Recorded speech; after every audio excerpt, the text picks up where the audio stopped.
শুক্রবার দিবাগত রাত 2:14 বাংলাদেশের স্বপ্ন ছোঁয়ার দিন, আমাদের ইতিহাস সৃষ্টির দিন, আমাদের গর্বের দিন।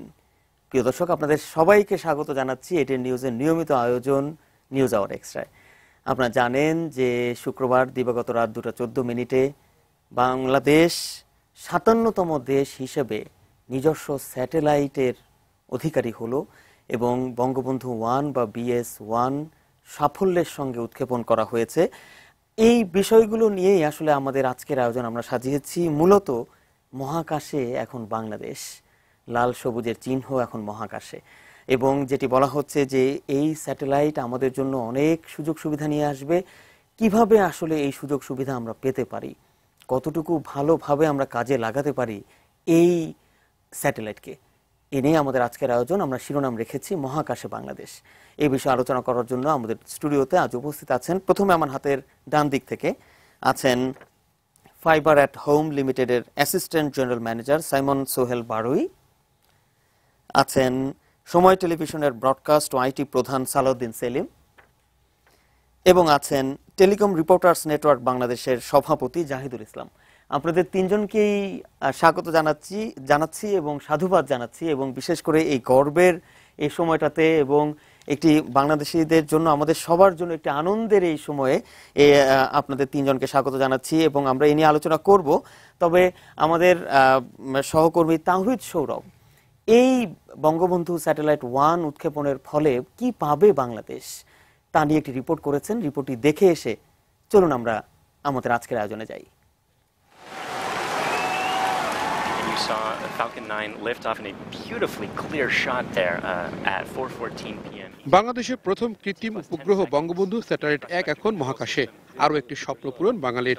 আর এই অর্জন নিয়ে আগ্রহের কমতি নেই কারো মাঝেই। বিপুল অর্থ ব্যয় এই স্যাটেলাইট থেকে কি পাচ্ছি আমরা? বিশ্লেষকরা বলেছেন এটি যোগাযোগ বা কমিউনিকেশন স্যাটেলাইট হওয়ায় আমূল পরিবর্তন আসবে দেশের ডিজিটাল যোগাযোগ মাধ্যমে। আমাদের স্যাটেলাইট সারা বাংলাদেশকে সেবা দিবে, সব জায়গায় পৌঁছাবে। আপনার যেটা আমরা টেলিমেডিসিন বলি, মেডিসিন বলি, এগুলো বলি, সব কিছু এইটার মাধ্যমে কাজ করতে পারে। বর্তমানে স্যাটেলাইটের ট্রান্সপন্ডারের ভাড়া খুব বেশি নয়। এছাড়াও ভারত সাউথ এশিয়ান স্যাটেলাইটের QU ব্যান্ডের একটি ট্রান্সপন্ডার বাংলাদেশকে বিনামূল্যে ব্যবহারের জন্য দিয়েছে, যেটি নিজের মতো করে ব্যবহার করতে পারে বাংলাদেশ। তারপরও নিজস্ব স্যাটেলাইটের প্রয়োজনীয়তা কি? আমরা DTH সার্ভিস দিতে পারবো, আমরা ভিডিও ডিস্ট্রিবিউশন করতে পারবো, আমরা ভিসেট প্রাইভেট নেটওয়ার্ক দিতে পারবো, এবং এগুলোর ক্লাসিফিকেশন আছে, এগুলোর ভেতরে কি কি করতে পারবো ওটাতে আমি নাইবা গেলাম।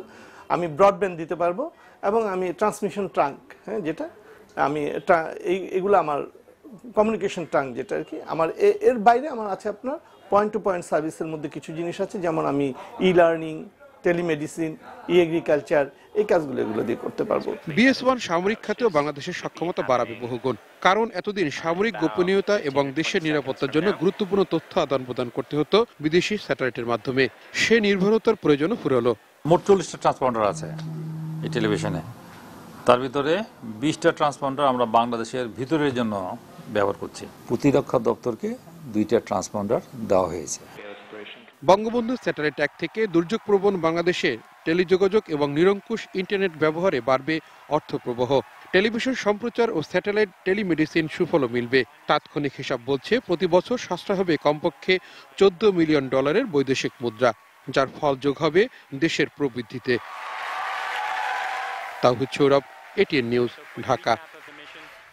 আমরা তাওহিদ সৌরভের রিপোর্টটি দেখলাম। আসলে গত কয়েকদিন ধরে এই নিয়ে অনেক আলোচনা হচ্ছে, অনেক সুযোগ সুবিধা পাবে বাংলাদেশ এবং কিভাবে এই সুযোগ সুবিধা নিশ্চিত করা যায়, এ নিয়েই আসলে আমাদের আজকের আয়োজন। আমি প্রথমে একটু যাব আমাদের টেলিকম রিপোর্টার্স নেটওয়ার্ক বাংলাদেশের সভাপতি জাহিদুল ইসলাম, আপনাকে দিয়ে আসলে শুরু করতে চাই। আপনি নিশ্চয়ই জানেন যে সর্বশেষ খবর দিয়ে একটু শুরু করি যে মহাকাশে বঙ্গবন্ধু 1 স্যাটেলাইটের সংকেত পেয়েছে গাজীপুরের গ্রাউন্ড কন্ট্রোল স্টেশন, এবং ঠিক এই উৎক্ষেপণের মোটামুটি 33.5 মিনিটের মাথায় বঙ্গবন্ধু 1 পৌঁছে যায় জিও স্টেশনারি ট্রান্সফার অরবিটে এবং রকেট থেকে বিচ্ছিন্ন হয়ে মহাশূন্যে গা ভাসায় বাংলাদেশের প্রথম কমিউনিকেশন স্যাটেলাইট।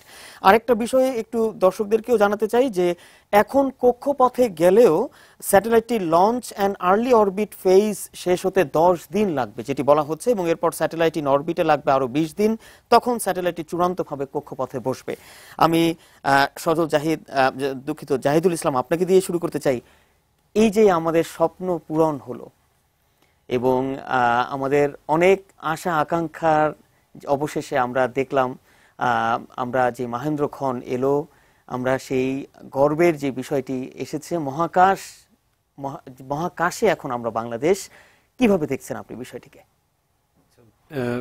ধন্যবাদ আপনাকে।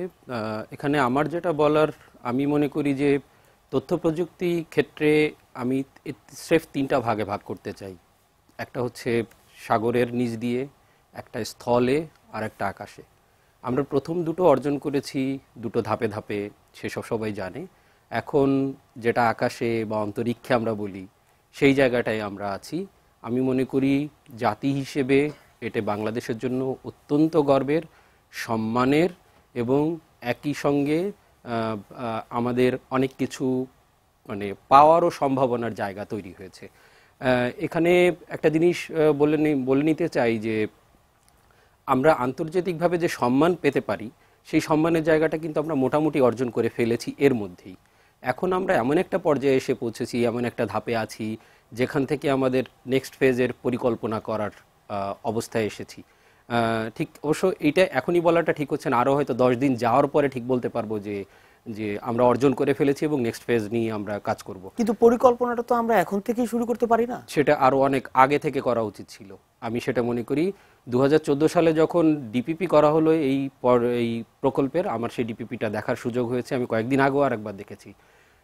তখন সেখানে যে সুযোগ সুবিধার কথা বলা হয়েছিল, যে সার্ভিস আমরা পাবো বলেছিলাম, এখনও সরকার এবং কর্তৃপক্ষ সেগুলোই বলছে, এবং সেগুলো আমার কাছে মনে হয়েছে যথেষ্ট পরিষ্কার না সেসব প্ল্যান, এবং আমরা কি অর্জন করতে চাই, কি কি করতে পারবো, কিভাবে পরিষ্কার না, কোন বিষয়টি আপনার কাছে পরিষ্কার মনে হচ্ছে? যেমন আমি যদি বলা হচ্ছে যে ই লার্নিং, টেলিমেডিসিন, কিন্তু সেই কাজগুলো কে করবে, কিভাবে করবে, কোথায় পোর্ট থাকবে, সার্ভিসটা কে কিভাবে কার কাছে ডেলিভার করবে, এই জায়গাগুলো পরিষ্কার হওয়া দরকার। আর তার চেয়ে বড় পরিষ্কার হওয়া দরকার যে এখানে টাকার বিষয়টা কিন্তু সবসময় মাথায় রাখতে হবে। একটা বেসরকারি প্রতিষ্ঠান যখন কোনো একটি বিষয় নিয়ে কাজ করবে, সবার আগে তার চিন্তা থাকবে তার রিটার্ন না চিন্তা করে কেউ কিন্তু কোনো কিছুতে নামবে না। সেই জায়গাটা সরকারকে পরিষ্কার করতে হবে যে এই সার্ভিসটা কে কার কাছে দিবে, কত কম খরচে দেওয়া যাবে। এক্সিস্টিং যেসব সার্ভিস আছে তার চেয়ে যদি বা তার সমান খরচেরও যদি সার্ভিসগুলো না হয়, তাহলে মানুষকে মনে হয় বাধ্য করা যাবে না এই সার্ভিসগুলো নেওয়ার জন্য। যেমন আমি ছোট্ট একটা উদাহরণ দিয়ে একটু বলতে চাই। এখানে ফাইবার হোমের একজন আছেন, উনি আমার চেয়ে বেটার বলতে পারবেন যে ঢাকা থেকে বাইরে যদি ধরে নিই আমি যশোর, 1 MBPS ব্যান্ডউইথ ক্যারি করতে এখন যে টাকা লাগে 1000 টাকার কিছু বেশি লাগে, 1500 টাকার মতো লাগে। এটা যদি ঠিক স্যাটেলাইট দিয়ে আমরা করতে চাই, অ্যাটলিস্ট $2000 লাগবে। এখন এই কম্পেনসেশনগুলো কে দিবে? অর্থাৎ বহু গুণ বেশি। জি। একদিকে যেমন এটা ডেডিকেটেড, কোনো সন্দেহ নেই, কোনো অবস্থাতে কোনো সময় মিস হবে না, কিন্তু যে কোনো অবস্থায় থাকবে। কিন্তু আরেকটা জায়গা হচ্ছে যে আর্থিক জায়গাটা, এই জায়গাটা পরিষ্কার হওয়া দরকার। এবং সরকারের আমার মনে হয় এই প্ল্যানগুলো যত দ্রুত সম্ভব ক্লিয়ার কাট একটা জায়গায় আসা দরকার, যাতে প্রাইভেট এবং তার সঙ্গে প্রাইভেট সেক্টরকে এটার সঙ্গে যোগ করা। এই একসময় স্যাটেলাইট বা টেলিকমিউনিকেশন এগুলো ছিল এগুলো ছিল সেবা। এখন কিন্তু এগুলো সেবার জায়গায় আর নেই, সেবা থেকে উঠে এসে এগুলো ব্যবসার জায়গায় চলে এসেছে। আমাদের রিয়েলিস্টিক হয়ে সেভাবে চিন্তা করতে হবে যে আমরা সম্মান অর্জন করেছি, আমরা আমাদের পরিকল্পনা অনুযায়ী এগিয়েছি, এখন নেক্সট ফেজের পরিকল্পনা আমাদের এই মুহূর্তে এখন করতে হবে। আমি আবারও যাব, আমি একটু সাইমন সোহেল বারোই আপনার কাছে একটু যেতে চাই। যেটি বলছিলেন জাহিদুল ইসলাম যে আমাদেরকে ব্যবসার জায়গা এবং নেক্সট ফেজের যে বিষয়গুলো সেগুলো করতে হবে। আমরা দেখছিলাম গত কয়েকদিন ধরে কিন্তু পত্রপত্রিকা গণমাধ্যমে বিশেষজ্ঞরা সহ অনেকেই বলছিলেন যে আসলে আপনি নিশ্চয় জানেন যে ৩,০০০ কোটি টাকার মতো আসলে যেটি খরচ বলা হচ্ছে প্রায়, এবং যেটি বলা হচ্ছে যে ৯ বছরের মধ্যে এই টাকাটি ওঠানো সম্ভব হবে। এবং আমরা যতটুকু জানি যে এই বঙ্গবন্ধু 1 স্যাটেলাইটটির মেয়াদ যেটি কার্যকর থাকবে সেটি হচ্ছে 15 বছরের মতো।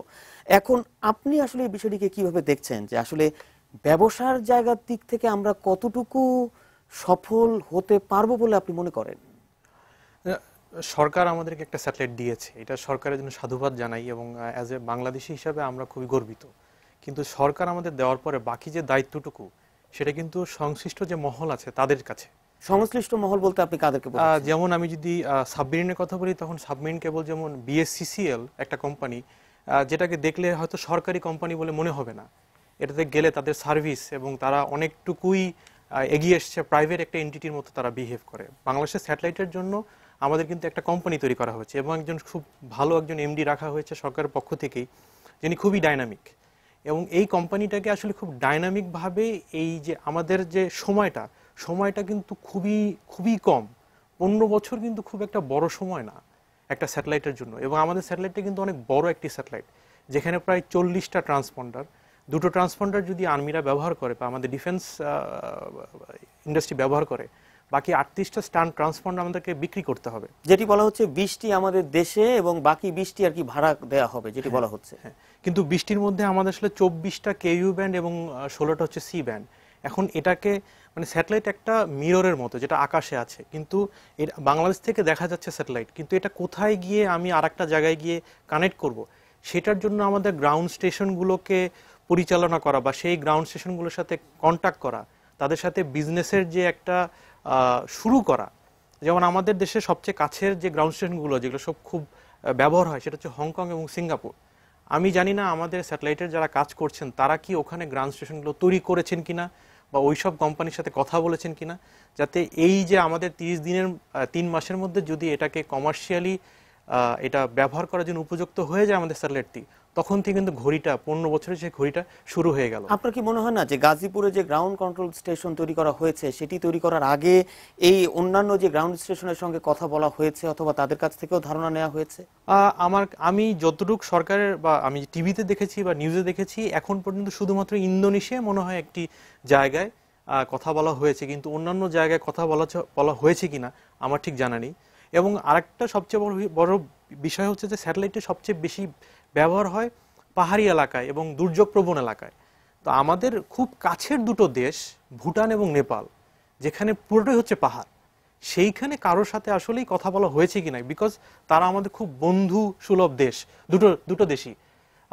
এই দেশগুলোর সাথে আসলে যদি আমরা বিভিন্নভাবে সার্কের মাধ্যমে কথা বলে এগুলো যদি আমরা এগিয়ে নিয়ে যেতে পারি, তাহলেই আসলে আমাদের স্যাটেলাইটটি খুব ভালোভাবে খুব প্রথম দিন থেকে আমরা এটাকে ব্যবহার করতে পারবো। এর আগে জাহিদুল ইসলাম বলছিলেন যে আসলে কিভাবে ব্যবহার করব এই পরিকল্পনা আরো অনেক আগে নেওয়া উচিত ছিল। আপনার কি মত, পরিকল্পনাটি আসলে কেন আগে নেওয়া উচিত ছিল এবং কেনই বা নেওয়া হয়নি? এটি দুটো আসপেক্ট থাকতে পারে। একটা হচ্ছে যে একটা স্যাটেলাইট উড়ানো কিন্তু খুব বেশি সহজ কাজ না। আমাদের মাত্র দ্বিতীয়বারেই আমাদের স্যাটেলাইটটি ঠিক অন টাইমে উড়ে গেছে, এবং বর্তমানে আমি যেটা একটু আগে আপনাদের নিউজে দেখলাম যে এটা এখন কক্ষপথের কাছাকাছি। এত সহজেই কিন্তু স্যাটেলাইটটি উড়ানো যায় না। কোনো স্যাটেলাইট দেখা গেছে 6 বার মতো টেস্ট করতে হয়েছে, এবং এটা উড়ে যাওয়ার পর দেখা গেছে তার অর্ধেক ট্রান্সপন্ডার নষ্ট হয়ে গেছে, বিকজ ওখানে তার অ্যাটমসফিয়ার এবং অনেক ধরনের রেডিয়েশন থাকে। আমরা খুবই লাকি যে আমাদের স্যাটেলাইটটি খুব তাড়াতাড়ি কক্ষপথে যাচ্ছে। এখন কথা হচ্ছে যে এইটা নিয়ে আমার কাছে মনে হয় যে বিটিআরসি, যেহেতু তারা রেগুলেটর, তারা হয়তো এই জিনিসটা নিয়ে বিশেষভাবে ব্যস্ত ছিল। সেটা নিয়ে আমার কথা হচ্ছে যে এখন তো আমাদের স্যাটেলাইট উড়ে গেছে, তাই আমাদের এখন উচিত অতি সত্বর আমাদের ব্যবসায়িকভাবে এটাকে সফল করা কিভাবে যায় সেটার দিকে মন দেওয়া। ব্যবসায়িকভাবে যে সফলতা, সেদিকেও আসলে নজর দিতে হবে। আমি যেটি বলা হচ্ছে যে ব্যবসায়িক সফলতার ক্ষেত্রে আমরা বারবারই শুনে আসছি যে পত্রপত্রিকা গণমাধ্যমে যে খবরটি এসেছে যে এই স্যাটেলাইট বঙ্গবন্ধু 1 স্যাটেলাইটটি ব্যবহার করার ফলে দেশে যেই স্যাটেলাইট চ্যানেলগুলো রয়েছে সেই চ্যানেলগুলো অনেক সুবিধা পাবে এবং অনেক দাম সাশ্রয় হবে, দেশের টাকা দেশে থাকবে। আমাদের সঙ্গে সময় টেলিভিশনের ব্রডকাস্ট প্রধান সালাউদ্দিন সেলিম রয়েছেন। আসলে এই বিষয়টিকে আপনি কিভাবে দেখছেন যে আমরা অর্থাৎ আমাদের দেশে যেসব স্যাটেলাইট টেলিভিশন চ্যানেলগুলো রয়েছে তারা বঙ্গবন্ধু 1 স্যাটেলাইটের মাধ্যমে কতটুকু সুবিধা পাবে বলে আপনি মনে করেন? প্রথমে ধন্যবাদ জানাই। প্রথমে আসলে আমাদের একটা অভাব ছিল, সেটা পূরণ হতে যাচ্ছে, যে আমাদের একটা স্যাটেলাইট ছিল না, যাচ্ছি আমরা সেই পথেই। আরেকটা যেটা হচ্ছে হ্যাঁ, আমি জাস্ট 12 ভাইয়ের সূত্র ধরেই বলি যে এই যে যোগাযোগ করা, মানে আমরা যে টিভি চ্যানেলগুলো প্রায় দেশে এই মুহূর্তে বিটিভি, সংসদ টিভি এবং বিটিভি ওয়ার্ল্ড বাদে 31টা প্রাইভেট চ্যানেল চলমান এই মুহূর্তে, এবং যারা সবাই স্যাটেলাইটের ফ্রিকোয়েন্সি ব্যবহার করছে।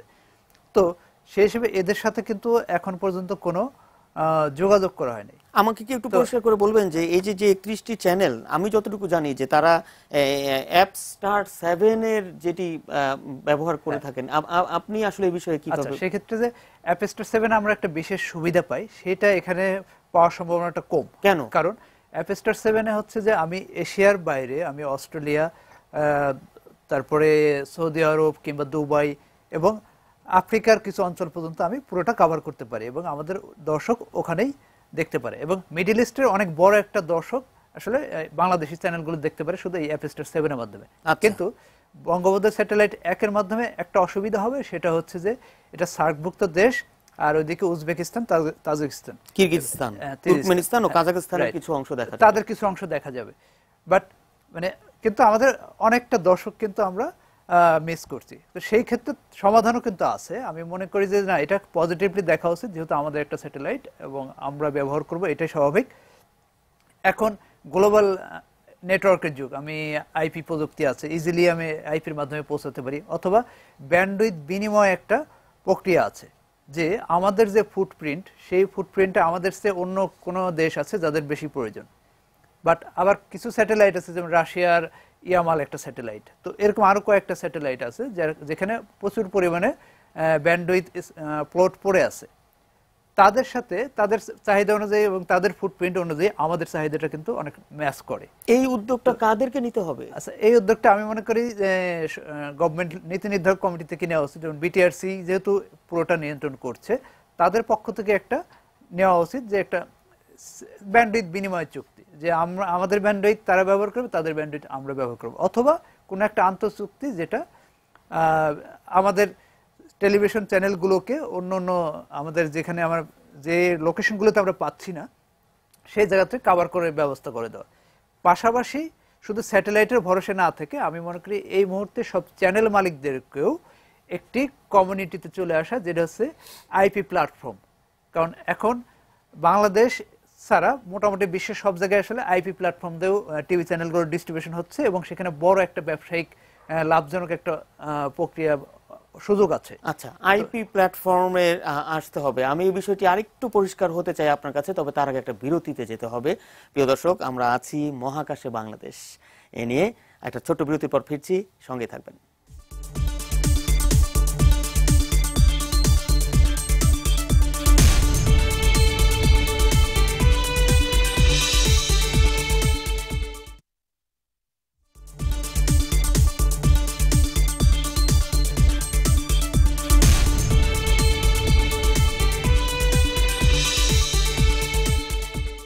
আপনাদের সবাইকে স্বাগত জানাচ্ছি। এটা নিউজের নিয়মিত আয়োজন নিউজ আওয়ার এক্সট্রায় মহাকাশে বাংলাদেশ। আমরা এই নিয়ে আমাদের আয়োজন সাজিয়েছি আজকের।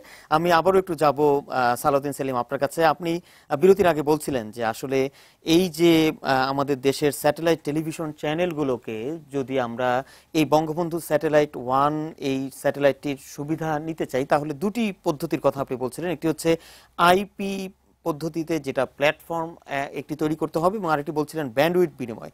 এই দুটি বিষয় কি একটু স্পষ্ট করবেন আমাদের দর্শকদের জন্য? প্রথমে ব্যান্ডউইথ বিনিময়, এটাকে আমরা ট্রান্সপন্ডার বিনিময় বলতে পারি, যে আমাদের ফুটপ্রিন্ট অন্য কারো হেল্পে আসে এবং অন্য কারো ফুটপ্রিন্ট আমাদের হেল্পে আসে, এরকম একটা ফুটপ্রিন্ট তারা দুটো ট্রান্সপন্ডার নিল আমাদের কাছ থেকে, আমরা তাদেরকে দুটো ট্রান্সপন্ডার দিলাম। আসলে এই বিনিময়টা, এভাবে আমরা পুরো যে জায়গাগুলো কভার করতে পারিনি সেগুলো কভার করতে পারবো, সেটা কভার করতে পারবো। এটা মানে হবে কিনা ঠিক নাই, বাট হতে পারে, এটা সম্ভাবনা আছে। কারণ এখনো আমাদের ফুটপ্রিন্টে প্রয়োজনীয়, আমাদের যে প্রয়োজনীয় স্যাটেলাইট ফুটপ্রিন্ট দরকার, সেই ধরনের স্যাটেলাইট এখনো কিন্তু আছে, অনেক স্পেস পড়ে আছে, সেটা আমরা প্রস্তাব রাখতে পারি, সেটা আমাদের পক্ষ থেকে, বাংলাদেশ গভর্নমেন্টের পক্ষ থেকে আসলে প্রতিনিধিদের প্রস্তাব রাখতে পারেন। আর একটা আইপি প্রযুক্তি, আমি যেটা বলছিলাম যে এখন বর্তমান আইপি প্রযুক্তির মূল মডার্ন টেকনোলজিটা হচ্ছে OTT, over the top television প্রযুক্তি। তো কাজের স্বার্থে আমার দেশের বাইরে বিভিন্ন জায়গায় যাওয়া হয়, আমি দেখেছি প্রত্যেকটা দেশেই ওটিটি প্ল্যাটফর্মটা খুবই জনপ্রিয়, একটা সেট টপ বক্স যেটা আইপির মাধ্যমে চলে এবং তার ভিতরে মোর দেন 1000 টিভি চ্যানেল সেখানে চলে। তাহলে কি আমরা ডিশের লাইনের পরিবর্তে এখন এই যে ডিটিএইচ পদ্ধতির কথা আপনি বলছিলেন, ডিরেক্ট টু হোম? না, এটা ডিটিএইচ না, এটা ডিটিএইচ এর মতোই আইপি প্ল্যাটফর্ম। এটা বাংলাদেশে হয়তো ইন্টারনেটটা নিরবিচ্ছিন্ন না বলে আমরা এটা কল্পনা করতে পারি না, বাট দেশের বাইরে ইউএসএ, ইউরোপ প্রত্যেকটা জায়গায় দেখেছি। এবং আইপির মাধ্যমে সবার ঘরে ইন্টারনেট আছে এবং হাই স্পিড ইন্টারনেট, এবং সেখানে এইচডি চ্যানেল থেকে 4K চ্যানেল পর্যন্ত সেই আইপি প্ল্যাটফর্মে দেখানো সম্ভব। তারবিহীন অথবা সবার ঘরে ওখানে ফাইবার অপটিক কানেক্টেড আছে। এখানে একটা বড় সুবিধা হয় আইপি প্ল্যাটফর্মে যে এখন স্যাটেলাইটের মাধ্যমে যারা টিভি দেখছি, টিভি মালিকরা কিন্তু বুঝতে পারে না তার চ্যানেল আসলে এক্স্যাক্টলি কতজন দেখছে, এবং দর্শকরাও অনেক সময় চাহিদা মতো চ্যানেলগুলো দেখা গেলো যে ঝিরঝির করছে, মানে অনেক ধরনের জটিলতা থাকে কেবলের ক্ষেত্রে, বাট আইপির ক্ষেত্রে সেই জটিলতাটা নেই। এবং একই সাথে কতজন দর্শক দেখছে, কোথা থেকে দেখছে, সেই জিনিসগুলো ডিটেক্ট করা যায়। প্লাস মার্কেটিং এর জায়গা থেকে এই আইপি প্ল্যাটফর্মে আমি লোকেশন ধরে আমার দর্শকের চাহিদা বুঝে আমি বিজ্ঞাপনও পুশ করতে পারি, ওটাকে বলে টার্গেট বেস অডিয়েন্স। তো টার্গেট বেসড অডিয়েন্সকে ফলো করে কিন্তু মার্কেটিং এর একটা বড় একটা ইনকাম মেশিন জেনারেট হতে পারে। যেমন এখানে একটা দর্শক ওটিটি যেটা ফলো করে, যে একটা দর্শক ঘরে বসে ইন্টারনেটে কি সার্চ করে, বার্গার পছন্দ করে, তো ওটিটি প্ল্যাটফর্মে কি করে, ওই দর্শকের চাহিদা অনুযায়ী ওখানে বার্গারের বিজ্ঞাপনটা দিল ধরে। তো এই টাইপের সারা ওয়ার্ল্ড তখন গ্লোবাল হয়ে যাচ্ছে, সারা ওয়ার্ল্ডের প্রত্যেকটা কান্ট্রিতে আমার দেশীয় চ্যানেলগুলো পৌঁছাচ্ছে আইপি প্ল্যাটফর্মে গেলে। এখনো কিন্তু আমাদের প্রবাসে গেলে ওরা অনেক কষ্ট করে চ্যানেলগুলো দেখে। তো সব চ্যানেল মালিকগুলো যদি একটি বন্ডিং করে একটা বাংলাদেশের জন্য বাংলা চ্যানেল নিয়ে একটি কমন একটি প্ল্যাটফর্ম তৈরি করে, সেটটপ বক্স, সেটা সারা ওয়ার্ল্ডে চলবে ইন্টারনেটের মাধ্যমে, এবং এটা হাই রেজলিউশন। ইন্টারনেট এখন আসলে স্যাটেলাইটের চেয়ে আসলে ইন্টারনেটের খরচ অনেক অনেক গুণ কম, সো এখানে কোয়ালিটি নিয়ে আসলে অনিশ্চিত হওয়ার কিছু নাই।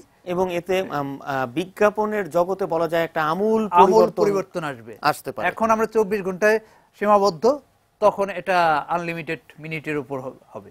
জি, আমি আসবো আবার আপনার কাছে। আমি একটু সজল জাহিদ, আপনার কাছে আবারও একটু যেতে চাই। জাহিদুল ইসলাম, একটা বিষয় যে আমরা যতটুকু জানি যে 2017 সাল পর্যন্ত মহাকাশে কার্যকর স্যাটেলাইটের সংখ্যা যেটি বলা হচ্ছে 31 আগস্ট 2017 সাল পর্যন্ত 1738টি, যেটি স্ট্যাটিস্টিকার একটি পরিসংখ্যান অনুযায়ী, এবং এই সংখ্যা কিন্তু প্রতি বছর পত্রপত্রিকা গণমাধ্যমে যেটি বলা হচ্ছে যে 8 থেকে 10% হারে বাড়ছে।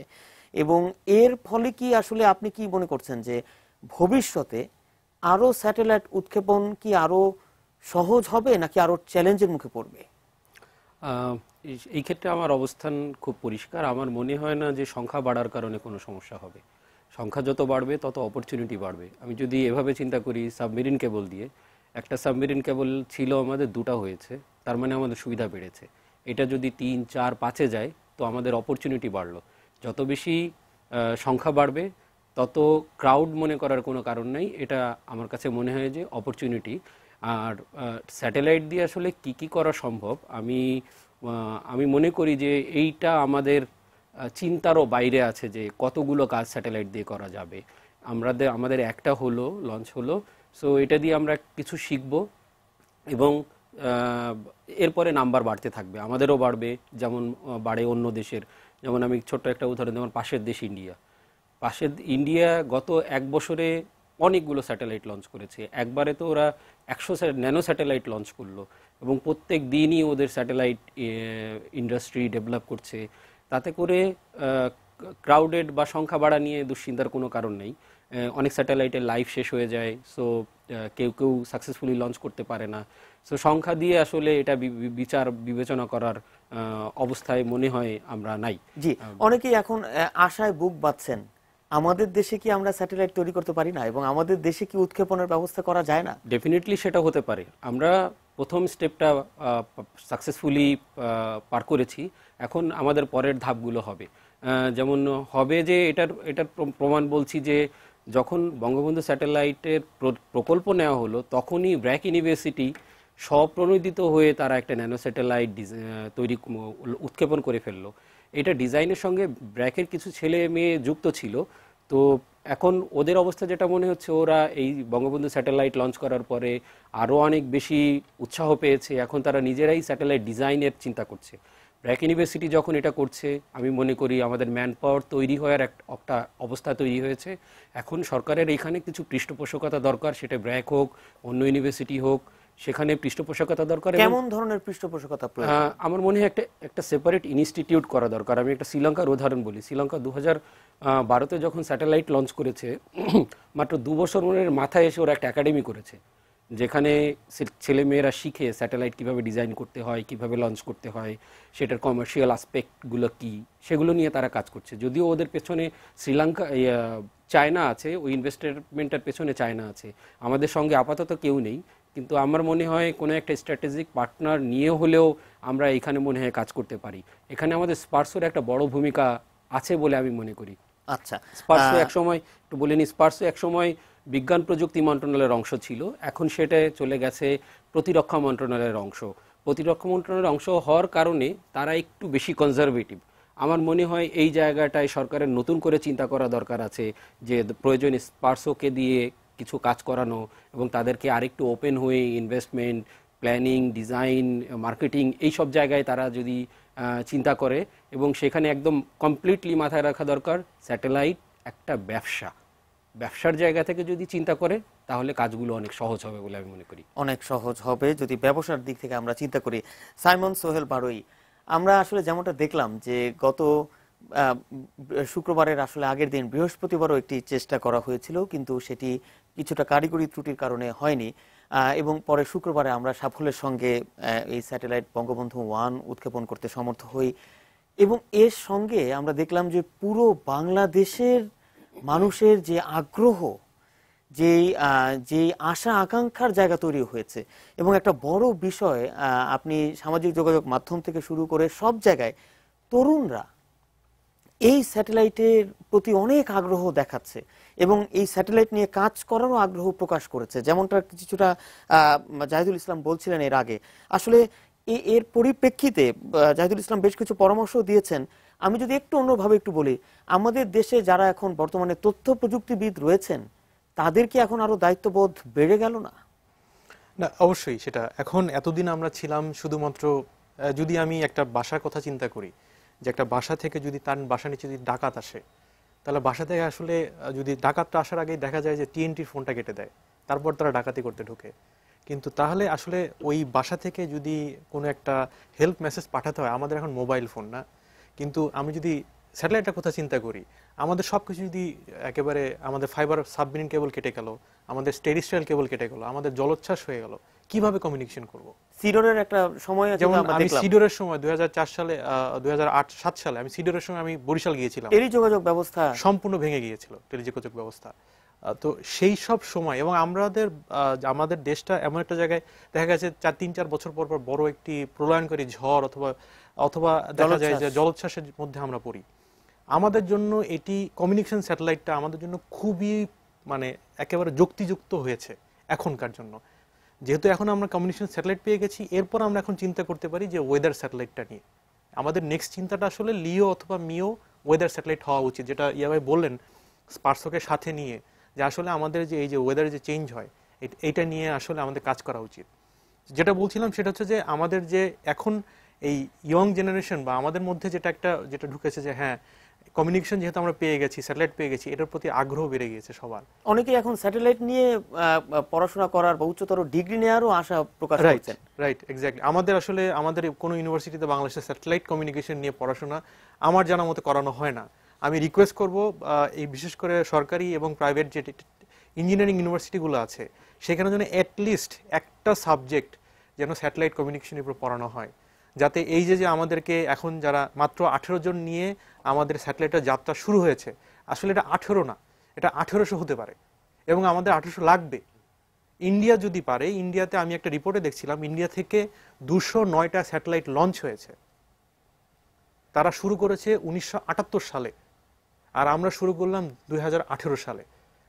শুরু করেছি, সো এটাকে আমাদের রেখে দিতে হবে এবং এটাকে উন্নতি করতে হবে। এটি শুরু আমাদের যাত্রা যেটি বলা যায়। আমি আবারও যাব আপনার কাছে। আমি একটু জাহিদুল ইসলাম আপনার কাছে একটু ফিরতে চাই। পত্রপত্রিকা গণমাধ্যমে একটা বিষয় আমরা দেখছিলাম যে আসলে একটু বলা হচ্ছে যে টেলিযোগাযোগ খাত সংশ্লিষ্ট ব্যক্তিরাও বলছেন যে বাংলাদেশ বারবার আন্তর্জাতিক টেলিযোগাযোগ ইউনিয়নের কাউন্সিলের সদস্য নির্বাচিত হয়ে নীতি নির্ধারক পর্যায়ে থাকলেও এখন পর্যন্ত নিজস্ব অরবিটাল স্লট বা কক্ষপথের ব্যবস্থা করতে পারেনি। কিভাবে দেখছেন বিষয়টিকে? আমি আন্তর্জাতিক টেলিযোগাযোগ ইউনিয়নে বাংলাদেশে কাউন্সিল হওয়ার মেম্বার হওয়ার যে সম্মান, সেটাকে অত্যন্ত বড় করে দেখি। একই সঙ্গে তার উল্টো দিকে আমি দেখি যে একটা অর্গানাইজেশনের লিডারশিপে থেকে যে আনডিউ কোনো প্রিভিলেজ না নিয়ে হলেও আমার যেটা পাওনার জায়গা আদায় করে নিয়ে আসার যে ব্যবস্থা, সেইটা আমরা আসলে করতে ব্যর্থ হয়েছি। আমি এটা নিয়ে আসলে ব্যক্তিগতভাবে আমি গত 12 বছর ধরে টেলিকমিউনিকেশন নিয়ে কাজ করি, স্যাটেলাইটের সেই অ্যাপ্লিকেশন পর্যায় থেকে আছি এবং দেখছি ভেতরে থেকে। আমার সবসময় এটা নিয়ে অত্যন্ত দুঃখবোধ হয় এবং আমি এটা নিয়ে কষ্ট পাই। যেমন 119-এ আমরা এখন স্যাটেলাইট লঞ্চ করতে যাচ্ছি, এটা আমাদের কিনতে $28 মিলিয়ন খরচ হয়েছে। এই টাকাটা ট্যাক্স পেয়ারদের টাকা। এই টাকাটা আমি মনে করি যে যদি সরকারের এই মন্ত্রণালয়ের দায়িত্বের কর্মকর্তারা আন্তরিক হতেন, যদি আইটিইউতে গিয়ে তারা ঠিকমতো বার্গেনিংয়ের জায়গাটা তৈরি করতেন, তাহলে হয়তো এই টাকাটা আমাদেরকে খরচ করতে হতো না। এবং আরও অনেক আগে আমরা যে স্যাটেলাইট লঞ্চ করতে এত বছর নিয়ে নিলাম, এটা হয়তো আরও অনেক আগেই আমরা সেটা করতে পারতাম। এবং যে কোশ্চেনগুলো এখন আসছে, যে সন্দেহগুলো আসছে যে এটা দিয়ে কিভাবে টেলিভিশনকে সার্ভ করা যাবে, সেই সব প্রশ্ন হয়তো থাকতো না যদি আমরা আমাদের আবেদনের যেটা 102 ডিগ্রি পূর্ব, সেটা যদি আমরা সেখানে যদি স্যাটেলাইটটা লঞ্চ করতে পারতাম। এর বাইরেও আমাদের আরও 2টা আবেদন আছে এবং স্যাটেলাইট যে কোম্পানি সরকার গঠন করেছে সেই কোম্পানি আশা করি এর পরের বিষয়গুলো দেখবে। এবং স্যাটেলাইটকে আসলে ব্যবসা সফল করতে হলে কিন্তু একটা স্যাটেলাইট দিয়ে হবে না, অ্যাটলিস্ট আরও 3-4টা স্যাটেলাইট দরকার। সো সেগুলো যাতে আমাদের টাকা দিয়ে না কিনতে হয় অরবিটাল স্লট। এবং আইটিইউতে আমাদের এই বছরের মেয়াদ আর 1 বছর আছে, এই দফার মেয়াদ। সেই মেয়াদের মধ্যে থাকতে থাকতে যেন আমরা অ্যাটলিস্ট আরও 2-3টে স্লটের অ্যারেঞ্জমেন্ট করতে পারি। এই অ্যারেঞ্জমেন্টটা আমরা কিভাবে করব? আইটিইউ এই স্লটের ইয়েগুলো দেয়, বরাদ্দগুলো সবসময় দেয়। কিন্তু এখানে একটা বিষয় যে মহাকাশে অন্য দেশ আছে, অন্য দেশের স্যাটেলাইট আছে, তাদের স্যাটেলাইটের সঙ্গে আমাদের স্যাটেলাইট যেটা আমরা উৎক্ষেপণ করতে চাই নির্দিষ্ট জায়গায়, যাতে কোনো কনফ্লিক্টিং সিচুয়েশন না হয়, ইন্টারাপশন না হয়, সেগুলো নিশ্চিত করে আইটিইউ এই অ্যালোকেশনগুলো দেয় বলে আমার জানা। তো আমার মনে হয় সেইগুলো বাইলেটারাল ডিসকাশনের মাধ্যমে হোক, আইটিইউর প্ল্যাটফর্ম ব্যবহার করে হোক, সেগুলো দ্রুত করা দরকার। এবং সরকারের কিছু ডেডিকেটেড এমপ্লয়ি থাকা দরকার যারা এগুলোতে এক্সপার্টিজ অর্জন করবেন এবং নেগোসিয়েশনের সময় কার্যকরভাবে যুক্তি তর্ক উপস্থাপন করে নিজেদের দাবিকে আদায় করে নিতে পারবেন। সেই জায়গায় এতদিন আমার মনে হয় ঘাটতি ছিল। আমি আশা করি যে সামনের দিনে হয়তো আমাদের সেটা থাকবে না, সামনের দিকে নিয়ে আর থাকবে না, আমরাও সেই আশাটা করছি। আরেকটা ছোট্ট বিরতিতে যেতে হবে। আমরা সামনের দিকে তাকাতে চাই। মহাকাশের যাত্রা আমাদের শুরু হলো, এখন আমাদের করণীয় কি? প্রিয় দর্শক, এ নিয়ে ফিরছি একটা ছোট্ট বিরতির পর, সঙ্গে থাকবেন।